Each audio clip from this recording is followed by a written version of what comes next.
नमस्कार विद्यार्थी मित्रांनो, आजचा विषय आपला जनरल नॉलेज. कोणते तेल हृदयविकार असणाऱ्या व्यक्तीस उपयुक्त आहे? करडीचे तेल हृदयविकार असणाऱ्या व्यक्तीस उपयुक्त असते. विद्यार्थी मित्रांनो, कोणत्या धातूचा उपयोग टिकाऊ चुंबक तयार करण्यासाठी करण्यात येतो? पोलादचा उपयोग करण्यात येतो. विद्यार्थी मित्रांनो, नेक्स्ट क्वेश्चन बघा. वातावरणात कार्बन डायऑक्साईडचे प्रमाण किती टक्के असते? 3%, 0.04%, 4%, 0.30%. याचं योग्य उत्तर राहील बी, 0.04%. नेक्स्ट क्वेश्चन बघा. जगातील सर्वात मोठा खंड कोणता आहे? आशिया, युरोप, आफ्रिका, ऑस्ट्रेलिया. याचं योग्य उत्तर आहे विद्यार्थी मित्रांनो आशिया, ए. नेक्स्ट क्वेश्चन बघा. निरोगी माणसाच्या शरीराचे तापमान किती असते? 32 degree Celsius, 37 degree Celsius, 34 degree Celsius, 39 degree Celsius. याचं योग्य उत्तर राहील विद्यार्थी मित्रांनो ऑप्शन बी, 37 डिग्री सेल्सिअस. नेक्स्ट क्वेश्चन बघा. लीप इयरमध्ये एकूण किती दिवस असतात?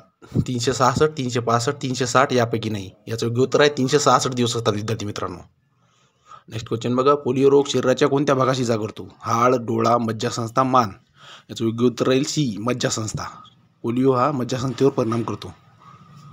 नेक्स्ट क्वेश्चन बघा. खाद्यपदार्थात खाण्याच्या सोड्याचा सर्वाधिक वापर केल्यास कोणत्या जीवनसत्वाचा नाश होतो? अ जीवनसत्व, क जीवनसत्व, ई जीवनसत्व, ब जीवनसत्व.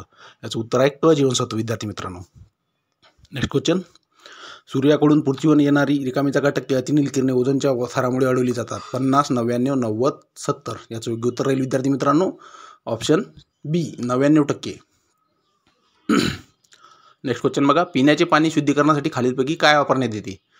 सोडा, त्रुटी, क्लोरीन यापैकी नाही. याचं योग्य उत्तर राहील सी, क्लोरीन. त्यासाठी आपण क्लोरीन वापरत असतो विद्यार्थी मित्रांनो. अशा नवनवीन व्हिडिओसाठी सबस्क्राईब करा माझे चॅनल, बेल आयकॉन प्रेस करा आणि जास्तीत जास्त शेअर करा व्हिडिओ. जय हिंद विद्यार्थी मित्रांनो.